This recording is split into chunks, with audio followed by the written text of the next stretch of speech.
What is up, fellas, and welcome to another episode of Rewriting History with me, the Goob. I've got some exciting content for you guys today. I'm covering a few different topics. I'm starting with Vince Barrows' research, and he'll actually be joining us in a few minutes. I do hope that at least someone is in the chat because I have a couple clips to play, and last time I tried to play clips, there was no audio. And the clips, the audio is very important. So please let me know in chat if you can hear this. Let me go ahead and get it pulled up on my screen here. Should have done that before the episode started, but I'm running late today, fellas. Sorry about that. Okay, so let's see if this works. Let me know if you can hear it in chat, please. This is from Vince Barrows' recent interview with the Institute for Natural Philosophy, where he's discovering his research on the Pisgha mound. And this is a great letter written, I believe, by a Cherokee person about how the Cherokee were not always there. They were not the first. Not so Cherokee, 1520 to 1685. The claim that Cherokee were always here is one of the most repeated myths in Southeastern history. Families today echo it, saying, "We are Cherokee," without question. The claim ties the land, rivers, and mountains to one people, as if by right of ancient time. But the archaeological and historical records speak otherwise. The soil itself testifies against the myth of always Cherokee. The mounds rise as witnesses, built by the hands long before the Cherokee. The Spanish chroniclers never recorded a Cherokee when they traveled through. Instead, they wrote of Jawara, Kofitacheke, Chiaha, Gitari, and Zwala. Pottery shards, burial mounds, and towns with non-Iroquoian names confirm other nations lived here first. The Cherokee came later, arriving as migrants, not as ancient builders. In the 1500s, Hernando de Soto crossed the southeast seeking gold. His entrada passed through Kofitacheke, Jawara, and Chiaha. None of his chroniclers wrote the name Cherokee. They recorded towns with leaders, plazas, and storehouses. They spoke of ladies who ruled as Arada. They described towns tied by trails to salt, pearls, and copper. These were Mississippian chiefdoms, not Cherokee villages. The Cherokee did not appear in these records because they were not yet there. They came later when disease and collapse had already thinned populations. Their timing coincided with European disruption. The Cherokee carried an Iroquoian tongue from the north. They entered land shaped by Siouan, Yuchi, and Hitichi peoples. They took over towns already emptied or weakened. In doing so, they also took names not their own. Estado, Tugalu, Kituwa were not born from Iroquoian speech. They were earlier words pressed into Cherokee mouths. So the link for that full video is down below. I recommend you check it out. It's a really good interview.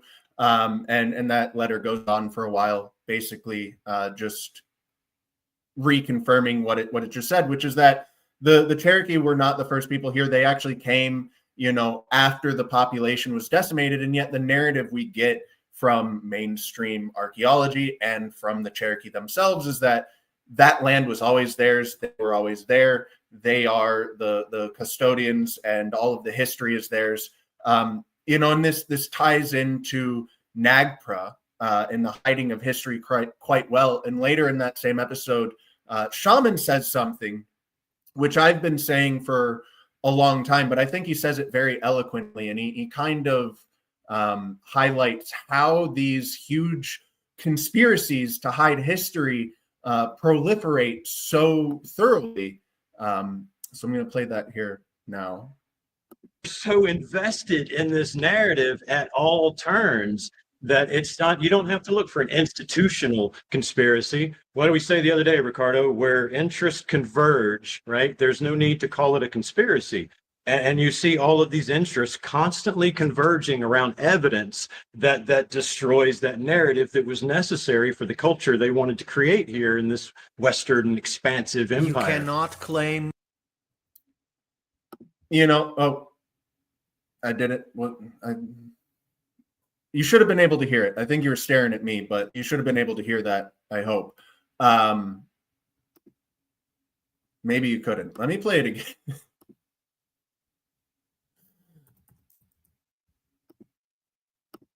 Conspiracy. What do we say?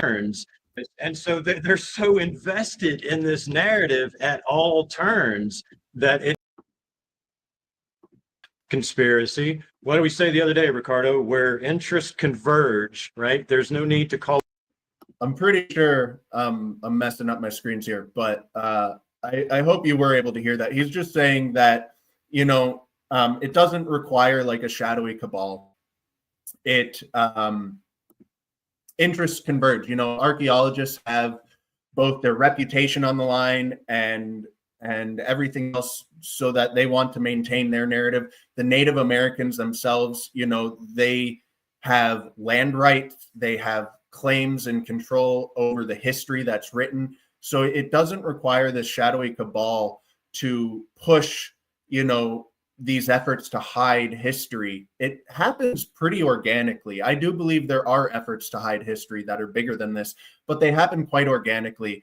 And these native tribes, they really do have it's funding, it's land rights, it's also just the claim to history, which matters to people quite a bit. You see every single culture trying to claim the most impressive parts of history, because people take pride in that. So these things happen very organically, and it manifests as a very, very powerful force to hide history.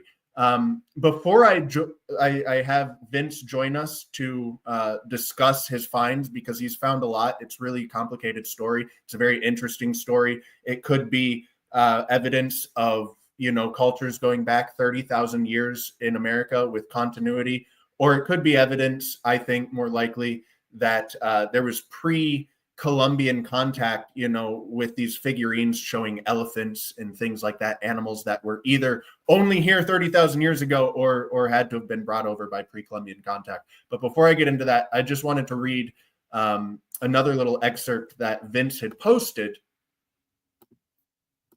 Here, let me pull it up on my screen, because it confirms a lot of what I've been saying about America, and it's a better excerpt than I've been able to find myself. So, found an abundance of food of the land, such as corn, beans, and squash, infinite fruits of the land of those of Spain. There were 4 kinds of nuts, hazelnuts, and chestnuts.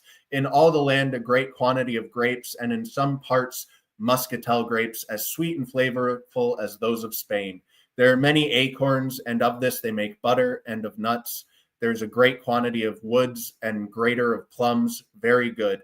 And from them they make loaves like quince sweet, and in most parts of all Florida they found much gold, which the Indian men and women have, and they offered it to the Spaniards. There are not a number of pearls, because word partly destroyed. In the house of an idol they called Elku in Cofetachiquia, they found more than 12 horse loads of pearls, and the caciques of that town who were embalmed in the Elku, they had great stacks of pearls at the necks. They found much work copper like fine sheets. So, I've made the argument that America, before Columbus ever arrived, was basically the Garden of Eden, whether literally or just in a figurative sense. There was this abundance of food. It was a food forest. It was created by man. This wasn't nature. This was the people living here terraforming the land and planting fruit trees and crops, and so that there was just an abundance of food. There was it was a paradise. The stories of Johnny Appleseed, I think there's a little bit more to that than just a kid's limerick or whatever it is. So to discuss some of his finds, I'm gonna bring Vince on now. Vince, welcome to the show. And I really, really did enjoy your interview with the Institute for Natural Philosophy. I thought that was fantastic, even better than ours. Really enjoyed it. I encourage everyone to check it out. The link is in the description. How are you doing, Vince? Yes, thank you. I'm glad to be here again, talking with you. And it's thundering and lightning here. So, but if you hear any lightning in the background, that's why. But I wanted to share. Thank you for sharing that Not So Cherokee writing, and I read it. That was written. I have to give full credit to Lanier Davis, and his Indian name is Nipi Tutsi Hapri. He's in the Horned Panther clan, clan symbol of the panther. So his ancestry is what I believe is Cherokee and also Yuchi. His ancestors are Mary Hawkins and George Lane. And so that reading was his words, and it was saying that Not So Cherokee, the history of it behind that is that these people lived there before the Cherokee arrived, and even though the Cherokee have claimed this artifact cache via NAGPRA, that the artifacts predate their arrival, and there's evidence of going back at least 1000 BC time frame when the artifacts were formed or created. Right. And Lanier Davis writes that he believes the Cherokee arrived after 1600, and there's good evidence to support that. So, and just again, he is Cherokee, and he is, expressing his interest in learning the true history of America and the people that populated it, even if that, maybe in some way detracts from the Cherokee history itself.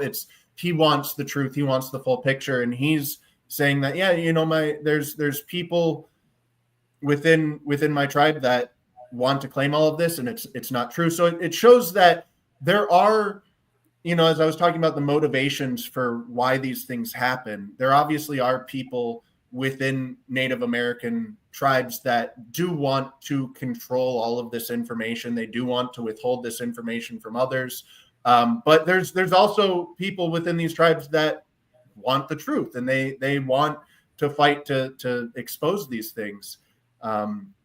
So I thought that was a fantastic letter, great share, great find. Did you solicit that from him? No, he actually sent that to me in a text message with the writing, and I thought it was so well written and poetic, and really that it addressed the deep history of going back through time, and even at least to 1000 BC, and so I was fortunate enough to get that from him as a kind of a gift to share and to learn about the past. Yeah, that was great. And you have it's almost difficult to cover this topic because you've done so much. How long have you been working on this? How many years now? Yes, I started reading and researching about this topic in around 2003, and visited the museum in 2007. Okay. So for a very long time. Yeah, almost 22 years, I guess. So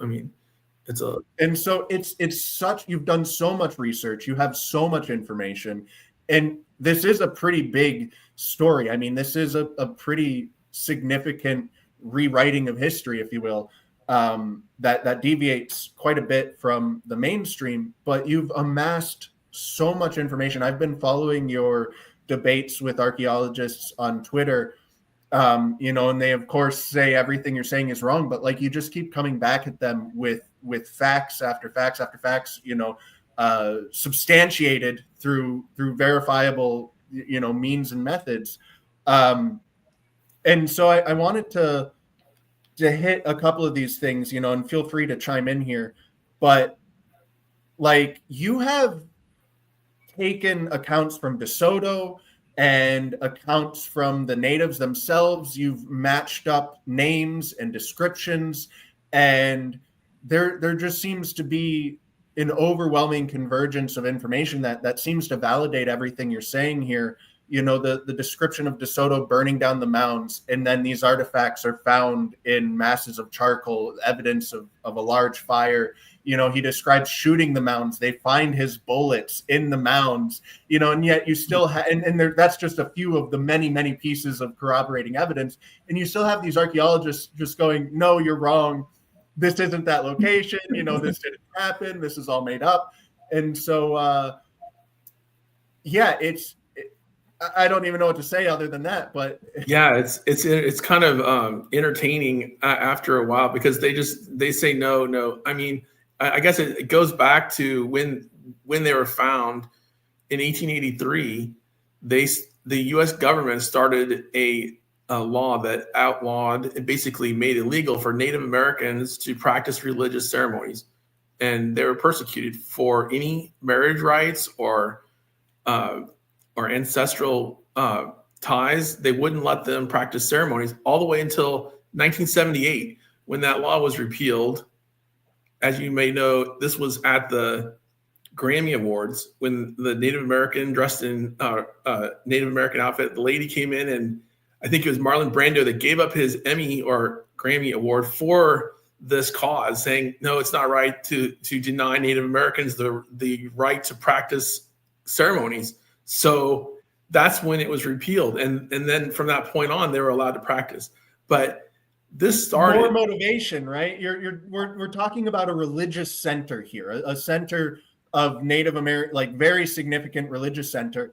And so they literally have laws banning these religious practices, and you have the largest cache of these like religious items in America. And so, yeah, it makes sense why they would go, no, these aren't real. Just ignore this. Don't pay any attention, you know. And now it's flipped, right? The motivation from archaeologists now is like somehow you re-exposing this truth is somehow detracting from Native American history. Like it's all very silly. But yeah, there's lots of motivation from many different angles to hide these things and to cover these things up, unfortunately. Right. And so I just wanted to read a short thing that at the University of North Carolina, there's 1,345 records of charcoal from Garden Creek Mound number 1, where these artifacts were found. And so that's proof that there was a fire that occurred there. These were 1,345 bags of charcoal found in the mound when they excavated it. A little bit of charcoal. And yeah, it was full of charcoal. They radiocarbon dated 3 samples.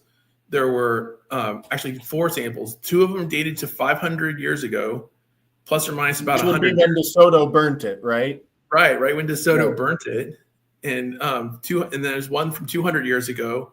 The other samples were older than that, so like 1,000 years ago, and then they have samples from 2,000 years ago. So I mean that shows there's a continuous occupation, but the later samples from 500 years ago and 200 years ago show that the Indians were living there at that time as well, and the fire occurred in the mound at that time. So those are from Coe and Wright, and this combined with the heat affected zone on the steatite artifacts in this cache. Well, so that combined shows that the thermoluminescence results in 2025 would have had a thermoluminescence clock reset. So basically when they burn, it resets the TL clock, and you can't date it past that fire. Yeah. Right. And they can't date it past that fire. And once a piece of steatite is burned, it'll show insensitive or unable to determine an accurate date. So the thermoluminescence dating results said 100 years ago this fire happened on 2 of them, and there were pottery figurines that were dated. So there's good evidence that when they burn, it reset the TL clock. There's carbon dating to confirm this. And then, so Cyrus Thomas, way back in 1883, after this Native American rule was issued by the U.S. government, he was working for the government with Emmer to go there. And he sent Emmer to the site to basically debunk these artifacts. And he said he found someone that said they were creating them by immersion in ferruginous running water with iron to give them an antique appearance. Well, steatite is talc and it's soapstone. I mean, steatite, talc and soapstone is what the artifacts are made of. And we know from material science that if you immerse that in ferruginous running water, it won't change the color because it's non-porous substance. Right. It's basically impervious to dyes or changing color. And so he made the story up, and we know it couldn't have been true because of the material properties of the figurines that he said. Isn't there also a decent time gap between when these were allegedly made and when they were excavated? Yeah, I mean, there were 2,500 figurines. He's telling, and he wrote in his journal that it would have taken 10 days to make each one. And so for years and years, they're working on this, and then they bury them all, and then they dig them all up. It doesn't really add up, does it? Right. It would have taken 68 years if they each took 10 days to make to equal the number or the quantity. I mean, we have a quantity issue, but also the then the material properties, I mean, he said these were made of steatite or soapstone. It's non-porous, so it can't absorb stains. But in 1894, they claimed that they must be dismissed, and now we know that, I mean, the 2,500 artifacts are real. They're dotem mag sculptures. They represent each clan of the Anishinaabe. And I think on your at your front slide, you showed one that's an Ojibwe group sitting in a circular crosshatch plate or pallet, and it's a figurine of these smoking a peace pipe, a central like water pipe. So this is a ceremony of creating the Ojibwe clan, and it's very significant because that's how they would have had ceremonies. And since ceremonies were outlawed, and this is basically a depiction of the creation of the tribe, that one in particular is a bifurcated creation of the Ojibwe clan symbol. So there were two of those. One was half a circle. The other one is the complete circle. And they represent the creation of the Ojibwe tribe. So all those cross-hatching symbols on there are significant because that's a power projection among the Native Americans. So that shows how significant it was. Right. And then, just to add to the idea that this is a long-standing site that had very long continuous occupation, and that it very likely seems to be evidence of pre-colonial contact. The name of this site, it's like the town of many peoples, or there's a few names, and they all seem to indicate that this was a place for a diverse group of people, right? Yes. Starting back in, the journals say it's Cayuga. The village of Cayuga was the Cherokee name of that town in the 1700s. Well, Cayuga means meeting place of many people. And the other definition for Cayuga is combed figurines, or combed, when they would come together, they would practice the green corn ceremony, and they would comb their hair or comb the figurines.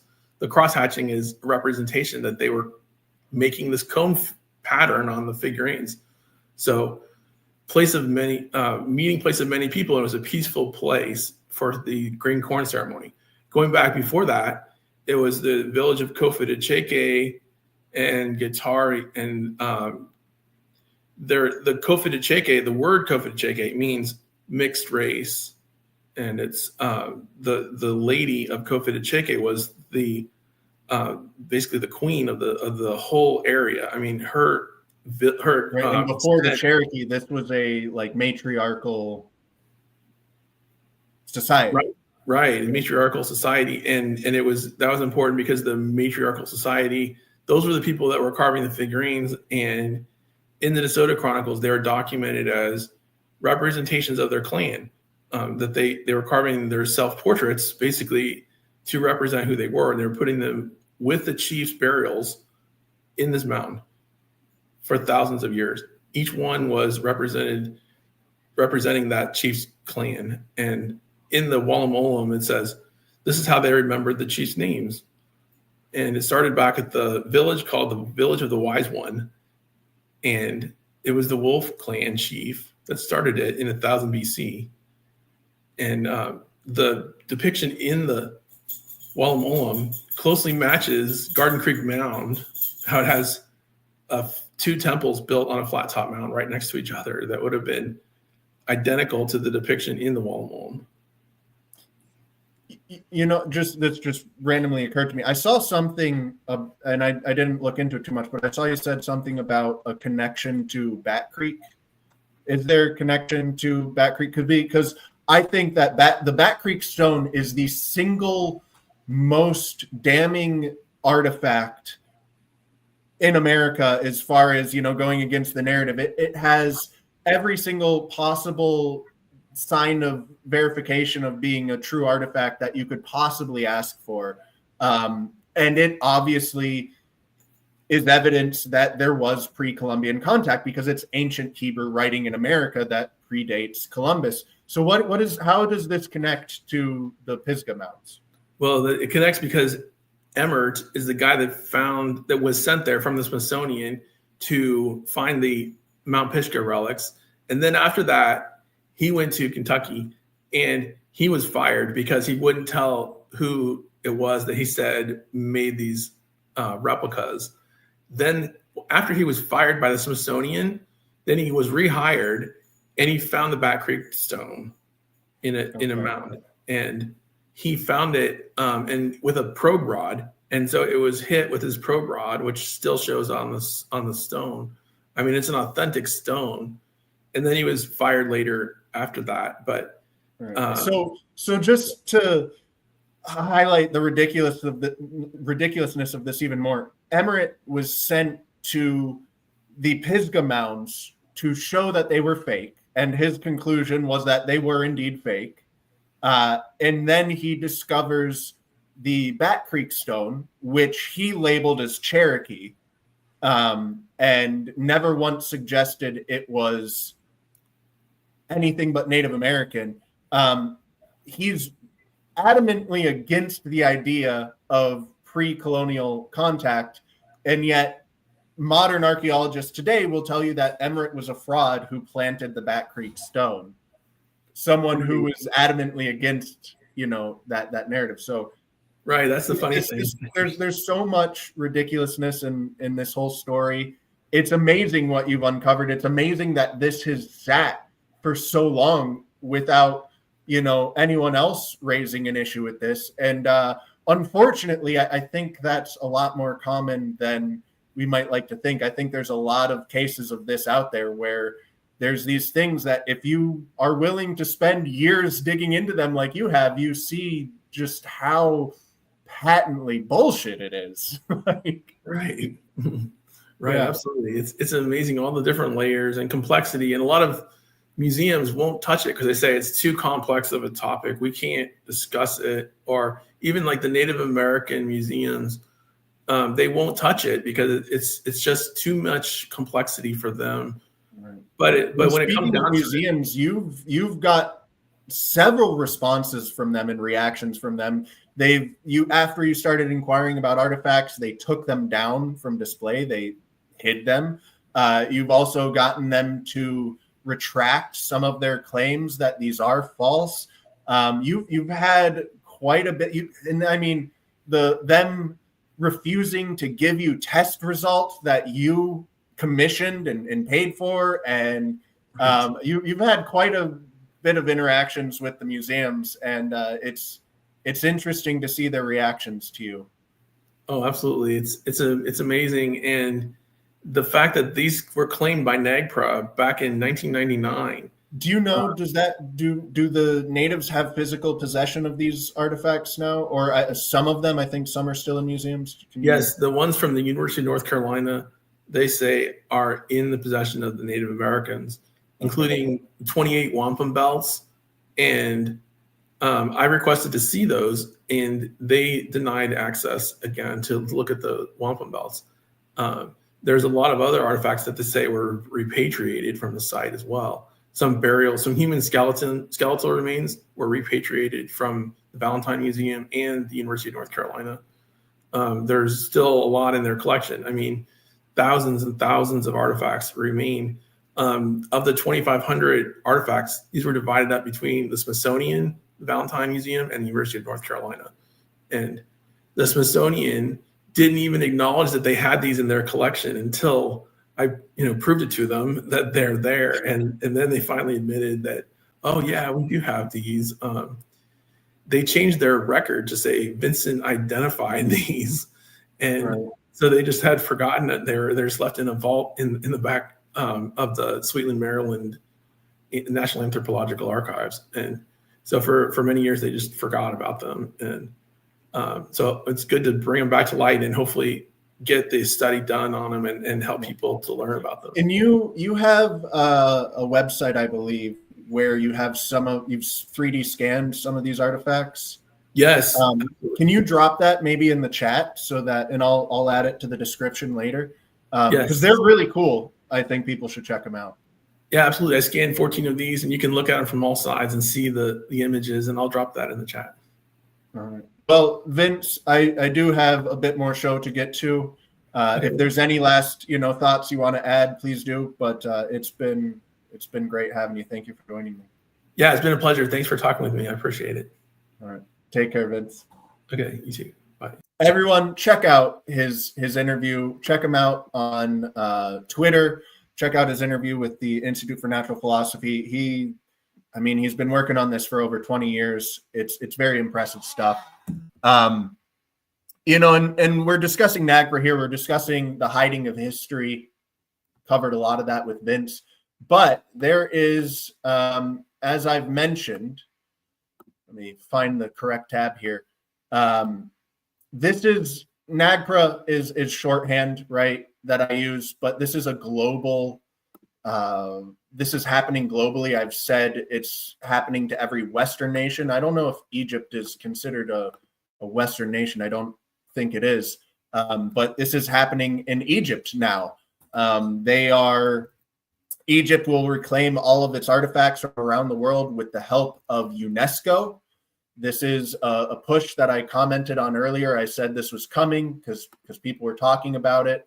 But it is now happening. Egypt has declared they're going to take everything back from around the world that belongs to Egypt. And I can understand why maybe that sounds like a good thing. Here we read that Egypt returned 36 artifacts illegally exported to the USA. And, we also have this artifact here, which was likely looted during the Arab Spring. And it sounds really good. Well, why shouldn't that be returned? It should be, right? It was when these wars went on in the Middle East, the very first locations, the very first shots fired before anywhere else were fired at the museums. The museums were raided. And so, should those things be returned? I think they probably should. Things that are stolen in that way. I'm not entirely against repatriation. The problem is that there are nefarious forces out there who do want to use repatriation for nefarious means, to hide things, to take things, to make profit, for just simple control and power. And repatriation is always framed through this moral high horse. Well, these were stolen, so they need to be returned. And, it's a human rights issue and all of this nonsense. And so it becomes so easily abused. And anyone who dares speak out against it, they go, well, what kind of monster are you? You want to take this history from these people, and it's always coming from this condescending moral high horse position. And it gets abused so very easily. This erasure of history is happening not only on a mass scale in America, it is happening around the world, and it's increasing. And, it's not just Egypt and America. It's also Australia. Mungo Manic is a great person to follow on Twitter because he's basically doing what I'm doing with NAGPRA, but for Australia. And that's his whole account is dedicated to exposing how ridiculously out of control this is. And does he say the age of this skull? Yeah, 42,000-year-old. So basically, Australia's version of NAGPRA, the native Australians, the Aboriginals, claim absolutely everything there. They shut down research just like they do in America. It's increasingly being used to halt research, to retract research that's been published, and to actually physically, destroy. It's buried, so it still exists, but we no longer have access to it to study it. We no longer have access to it at all. It's buried in a secret location. 42,000 years old. That's being claimed by the modern Aboriginals. They're saying, we own this, we control this, you're not allowed to inspect this, you're not allowed to see this, you're not allowed to study it, and we are physically taking it back and we're burying it back in the ground. And this is happening more and more all around the world. NAGPRA and this woke ideology is ultimately going to erase and rewrite all of humanity's history. I appreciate what Vince is doing because he's got very specific examples of how NAGPRA has been used and abused, where I talk about it more from a general sense. I go, look at the trajectory we're on. Look at how the attitudes of the people involved here. Look at the way this is happening now. It ultimately leads unquestioningly to the complete and total erasure of history.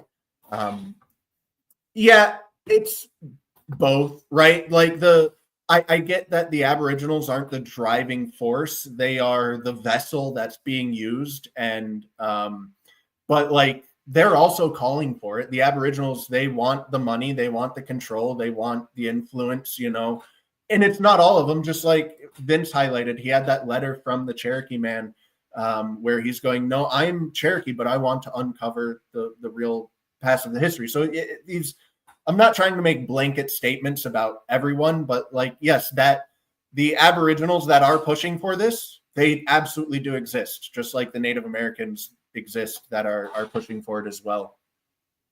By the way, and there's a lot of, they shut down research. It's a big problem. If anyone else wants to call in, the link is pinned at the top. Feel free.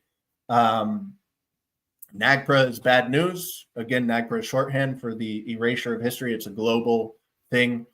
Moving on, because I got a few more topics to cover still.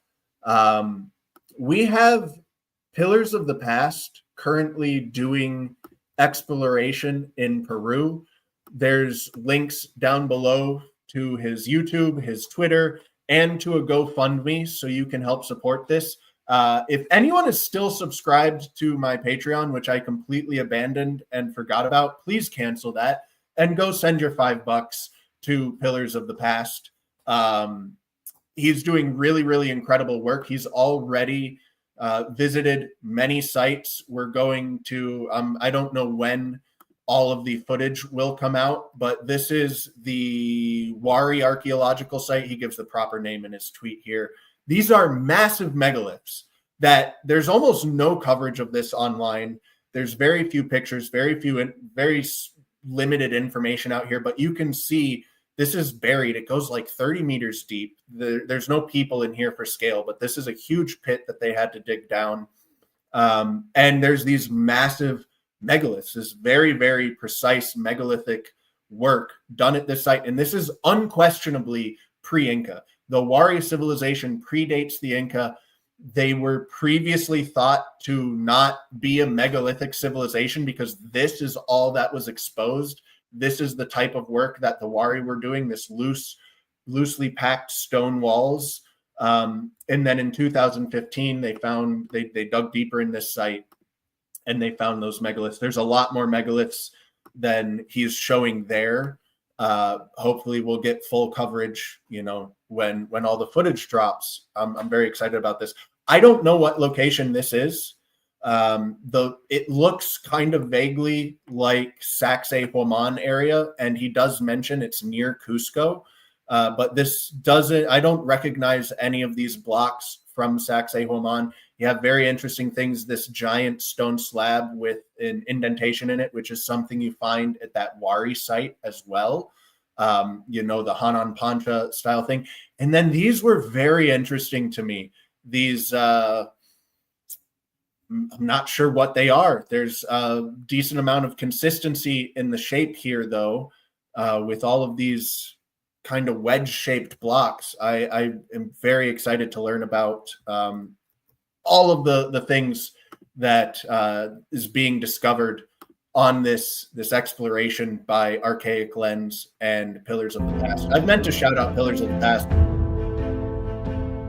and somehow I've forgotten, but he is definitely someone to be following. He's truly doing the work to move the needle forward. Here is a lost city that they're shooting with a drone. You can see the structures here, the remnants of them. There's remnants of what appears to be terracing up here as well. And obviously this is quite destroyed, but they are going all over Peru, documenting a ton of very cool things. So for sure, check out Pillars of the Past, give them a sub, give them some money if you can. I can't think of more just working cause.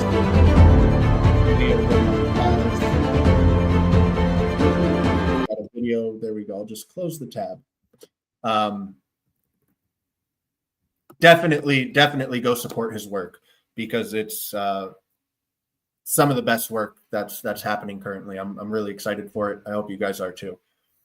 And finally, I want to get to the vases.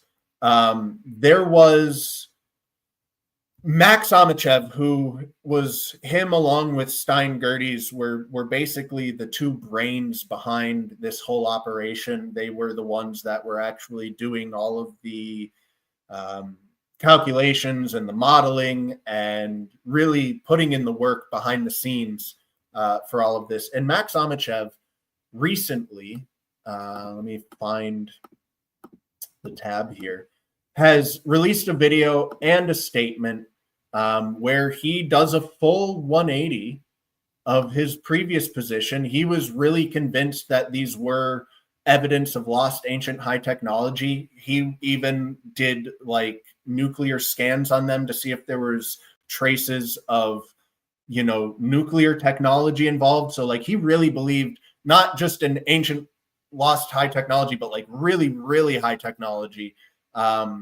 And he's now recently come out and goes, no, these vases are definitely the products of primitive technology. I say primitive in quotes because if I understand what he's suggesting correctly, he's actually suggesting that the pre-dynastic Egyptians had like Roman level technology, which would be a huge departure from what we believe. And I'm really hoping I can get him on the show. I've asked him. I don't know if it'll happen, but I'm hopeful. Let me share a little bit from his from here though. This is a little excerpt. He seems frustrated, which I can understand. If you really did believe that these were evidence of lost ancient high technology, you dedicate years of your life and to work on this project, and then you get that disappointing conclusion of this isn't lost ancient high technology. He comes off a bit dismissive of this. Like, if I'm understanding him correctly, and I think he might be right on this, they were using, let's see if he's showing up here, water wheels. He's suggesting that this was an automated, industrialized process, like I've suggested in the past. And that, there was rotational technology, but not just rotational technology, dual rotational technology, meaning he believes that the mace heads that I've discussed earlier on the show actually were grinding discs, and that they were using that and a sand slurry to hollow out the interior of these vases. But because these vases have a more narrow opening at the top, and then they flare out inside, in order for those mace heads, those disc-shaped mace heads, to be able to grind out that interior, you would have to simultaneously rotate the mace head and rotate the vase, because these interiors are extremely circular, like far more so than anything that's possible through hand tool methods. But in order to achieve what he's achieving, you'd have to rotate the bit, the mace head, and rotate the vase, or else you would just be, you wouldn't achieve circularity at all. And so having fixed rotation on two different axes and simultaneous rotation, I mean, we're talking about really high level technology here, not quite diesel powered lasers, right? Not nuclear technology, but this is like high level Roman technology that would have existed 6,500 years ago in Egypt, a good 1,500+ years before the potter's wheel was ever even supposedly invented. So while he's a bit dismissive, he's kind of like, oh, there's nothing to see here. Again, you can read the frustration, and maybe I'm reading into his words more than I should be, but to me, it does. He seems very frustrated. He seems kind of like he feels like he wasted time. And I don't think that at all. I think that that's a massive revelation if that is the case. That is a massive rewriting of history. I still find these vases terribly interesting. But I wanted to read, down here a bit from his conclusion, which this is really, let me get the right. This is the second time my StreamYard has done this, and I don't know why. It just shrunk everything, changed the layout, and I can't access everything. There's certain things that are just off of my screen now.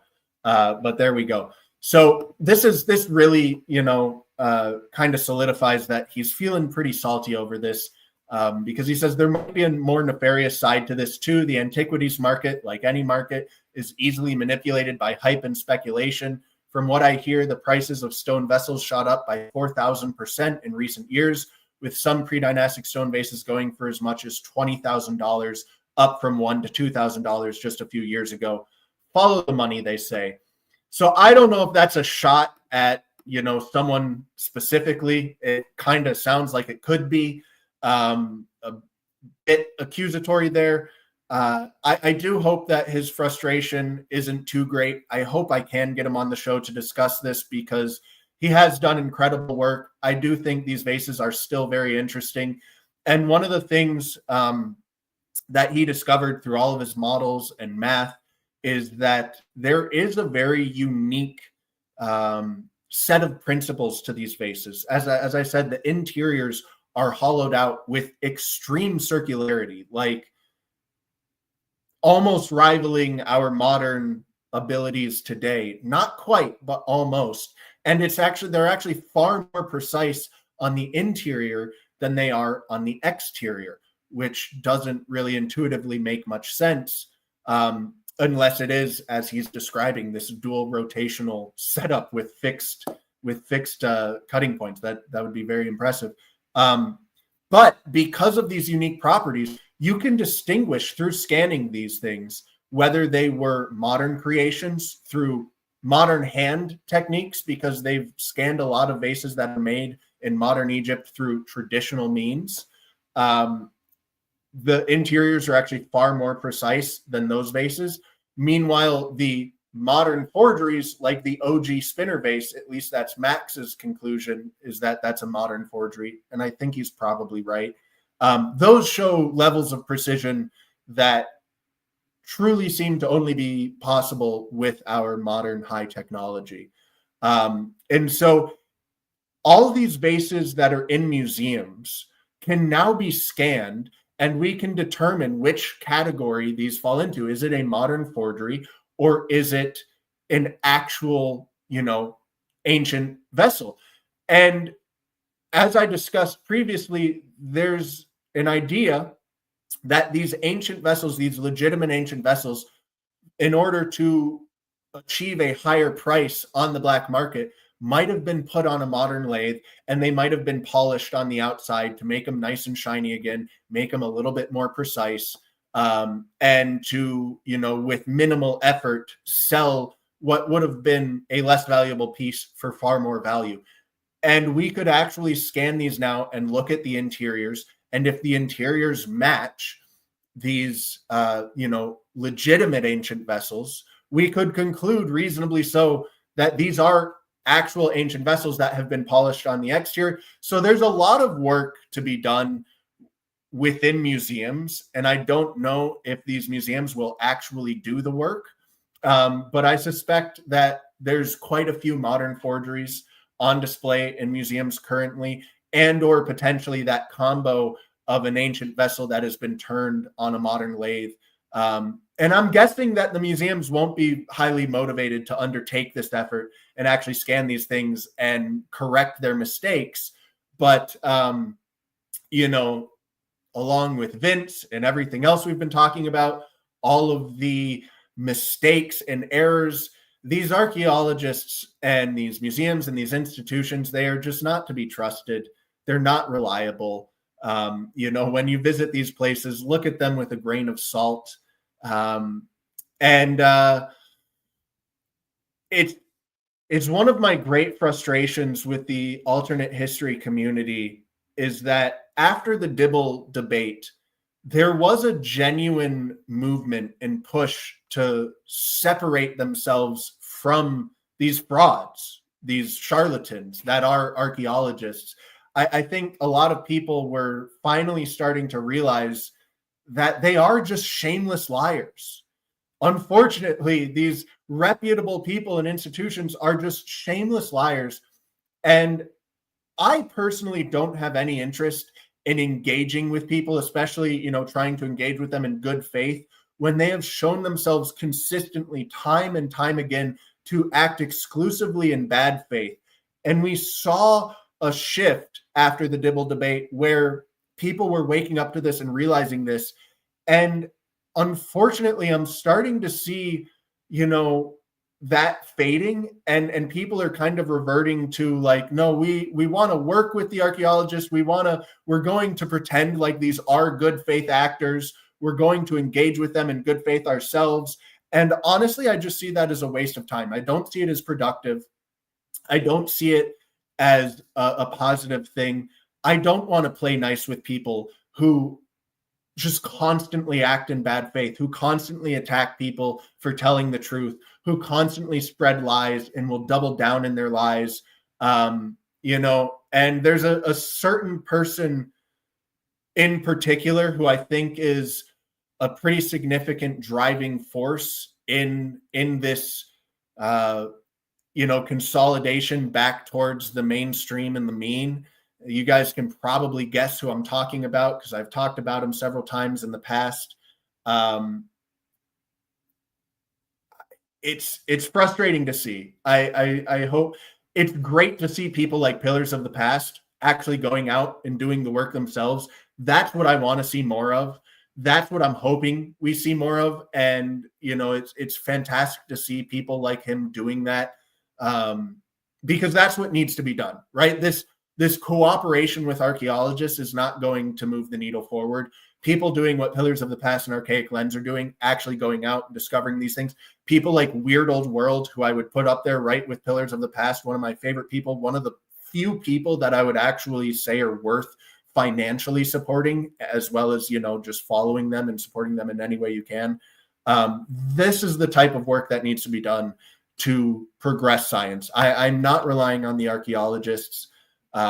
Even the good ones, right? I think are rather blinded. Like I had that art historian on to discuss NAGPRA, and I think he's a good guy. I really appreciated the conversation. I really appreciated the time he dedicated.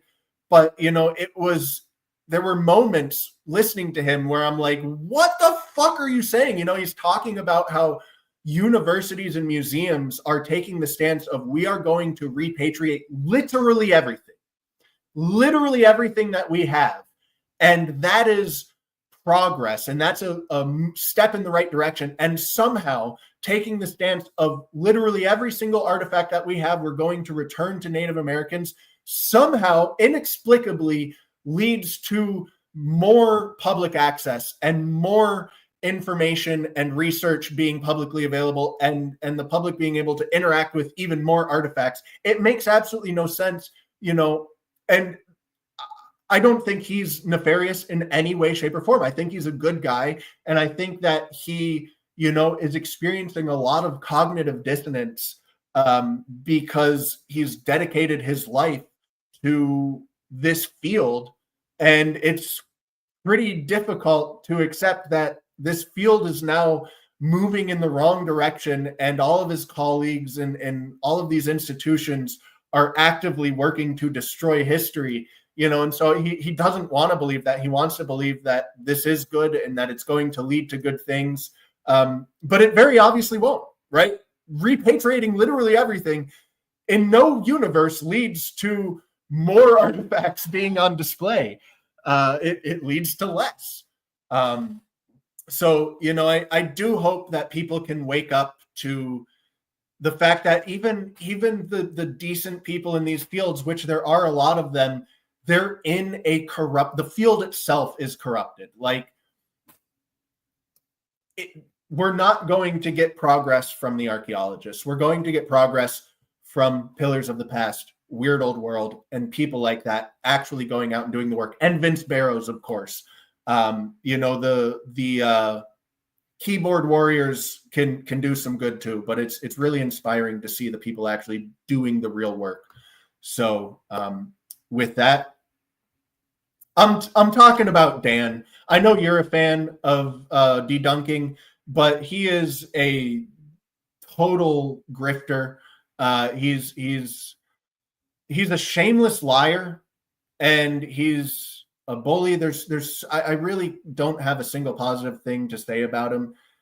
It's not only, the damage to individuals that he's doing by intentionally lying in order to slander them. I think he's also quite damaging to the community itself, because he's got a lot of influence, and I don't think any of his influence is good. Maybe someday I'll dedicate another video to him. He's also just deeply obsessed with incest, which, like, I don't know about you guys, but that's like he made a whole video calling out Dibble for his obsession with dicks, which was funny, by the way.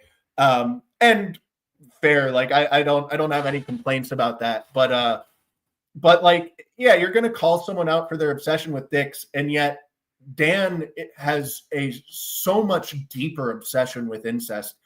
It's rare for him to go like a single day, certainly not a week, without mentioning it multiple times. So not a fan of Dan, not a fan of him in any way. I think he's bad for the community. I think he's bad all around. But no, I don't think you're dreadful for not agreeing with me. None of what I just said is because I disagree with Dan. It's genuinely disgusting behavior to intentionally lie in order to slander people, which Dan has made a habit out of doing that. He's repeatedly told, and I don't mean getting things incorrect. I mean, he's very deliberately, provably lied in order to accuse other people of lying and to slander them and to ruin their reputation. And he's done this repeatedly. So even if you disagree with me about that, I don't think you're dreadful. I think you're just wrong, which is fine. I'm wrong. Everyone's wrong. I don't attack people for being wrong. I do dislike when other people are wrong and they're adamantly telling others that they're wrong. That bothers me, but just being wrong really doesn't bother me. Everyone gets shit wrong. And this is a field that's rife with speculation. It's like, we're all going to get stuff wrong. So anyways, thank you for tuning in, fellas. I guess one last thought. Leave your thoughts in the comments about this. I'm considering starting a second channel for politics, because this is a history channel, and I've done 4 videos on politics now because I felt they were necessary.